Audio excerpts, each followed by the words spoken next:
शल हैर होवे परदेसियां दी, विच वसन परदेस शाह दे। शल हैर होवे परदेसियां दी, विच वसन परदेस शाह दे। पुत्तर मावां दे वीर भरावां दे, पुत्तर मावां दे वीर भरावां दे।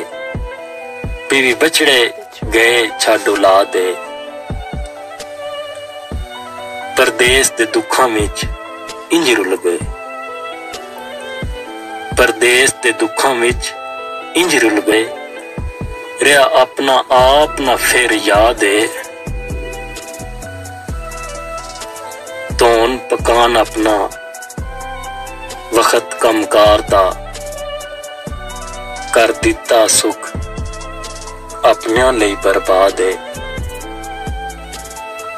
और मालका रखी सब ते फजल अपना, और मालका रखी सब परदेसियां ते फजल अपना। हाथ चुक पिया शाकिर करदा फरियाद है। शल हैर होवे परदेसियां दी, विच वसन परदेस शाह दे।